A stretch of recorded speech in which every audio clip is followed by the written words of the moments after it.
పిఠాపురం నియోజకవర్గంలో స్వయంభూ సుబ్రహ్మణ్యేశ్వర స్వామి ఆలయాలుగా ప్రసిద్ధిగాంచిన గొల్లప్రోలు మండలం తాటిపర్తి మల్లవరం గ్రామంలో సుబ్రహ్మణ్యేశ్వర స్వామి షష్ఠి వేడుకలు ఘనంగా ప్రారంభమయ్యాయి. సోమవారం సుబ్రహ్మణ్య షష్ఠి సందర్భంగా తెల్లవారుజాము నుంచి ఆలయాల పరిసరాలు భక్తులతో కిక్కిరిసిపోయాయి. తాటిపర్తిలో వల్లి దేవసేన సమేత శ్రీ సుబ్రహ్మణ్యేశ్వర స్వామివారి 86వ షష్ఠి బ్రహ్మోత్సవాలు వైభవంగా ప్రారంభమయ్యాయి. స్వామికి మహాన్యాసపూర్వక ఏకాదశ రుద్రాభిషేకాలు నిర్వహించి భక్తులను దర్శనాలకు అనుమతించారు.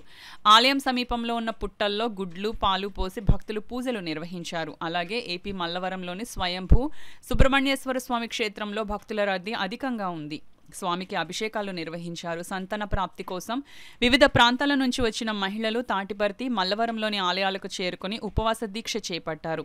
ఉగ్రషష్ఠి మండపంలో నిద్రించారు. కాగా పిఠాపురం ఎమ్మెల్యే పెండెం దొరబాబు మల్లవరం తాటిపర్తిలోని సుబ్రహ్మణ్యేశ్వర ఆలయాలకు వెళ్లి దర్శనం చేసుకుని ప్రత్యేక పూజలు చేశారు. ఈ సందర్భంగా తాటిపర్తి ఆలయ పండితులు ఆకొండి వెంకటేశ్వర శర్మ, ఎమ్మెల్యే పెండెం దొరబాబు మీడియాతో మాట్లాడారు. కార్యక్రమంలో పెండెం రఘు, గారపాటి బుజ్జి, దాసం వెంకటేష్, కట్టా బుల్లేశ్వరరావు, మొగిలి బాబ్జీ, కడిమిశెట్టి కుమార్ భాస్కర్ రెడ్డి, అరిగెల రామన్న దొర, మొగిలి అయ్యారావు, రెడ్డెం జనార్దన్ తదితరులు పాల్గొన్నారు.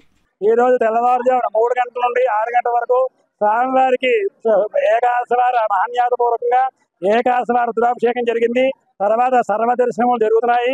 ఉదయం 11 గంటల నుండి కూడా ఈ యొక్క కమిటీ వారు దాతల యొక్క ఆధ్వర్యంలో చక్కగా వచ్చిన 50 మంది భక్తులు కూడా అన్నదాన కార్యక్రమము, సాయంత్రం 6 గంటల నుండి స్వామివారికి దివ్య కళ్యాణ మహోత్సవములు, తర్వాత బాణసంచా కార్యక్రమాలు జరుగుతున్నాయి. తర్వాత మిగతా 5 రోజులు కూడా విశేషమైన కార్యక్రమాలు జరుగుతున్నాయి. తర్వాత ప్రతిరోజు ఉదయం సాయంత్రము కూడా స్వామివారికి అమ్మవారికి కూడా పూజ జరుగుతుంది. 5వ రోజున స్వామివారి గ్రామోత్సవం జరుగుతుంది. ఆ రోజుని స్వామివారికి జల విహారము, శ్రీపుష్పయాగ కార్యక్రమాలు జరుగుతాయి. ఈ యొక్క కార్యక్రమంలో 50 మంది భక్తులు కూడా పాల్గొని స్వామివారి అమ్మవారికి ప్రభుత్వ బాధల వసంగా కూర్చున్నాం. ఇదంతా కూడా మా ఆలయ చైర్మన్ అయినటువంటి గారపాటి బుజ్జి గారు, అలాగే మా ఆలయమైనటువంటి మా గ్రామ సర్పంచ్ గారు అయినటువంటి దాసం వెంకటేశ్వర గారు మొత్తం అంతా కూడా ఈ కార్యక్రమాన్ని దగ్గరుండి వారు నిర్వహిస్తున్నారు. వారి యొక్క ఆధ్వర్యంలో ఈ యొక్క కార్యక్రమం జరుగుతోంది.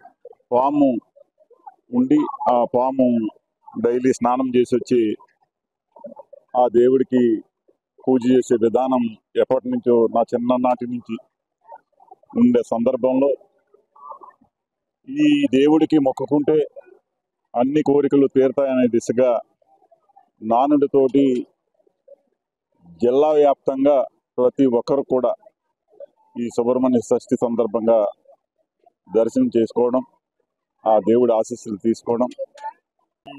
షష్ఠికి కానీ అపర్ణాదేవి టెంపుల్ దగ్గర సంబంధించి ఏ సమస్య ఉన్నా కూడా వీరు ముందుండి ఆ పని చేరుస్తూ భక్తులకి పెద్దపీట వేస్తూ ఈ రోజున ఇక్కడ ఇంత డెవలప్ అయ్యింది అంటే కోనేరు ఎంతో సుందరంగా తయారు చేయడానికి దాదాపు 60-70 లక్షలు పెట్టి దాన్ని తయారు చేయించడానికి ముఖ్య కారణం ఈ గ్రామ నాయకులు వెంకటేశ్వర గారు కానీ, అబ్బు గారు కానీ, సర్పంచ్ గారు కానీ అందరూ సమిష్టి కృషితోటి ఇంత ఇదిగా భక్తులకి అనుసంధానంగా తయారు చేసేయడం జరిగింది.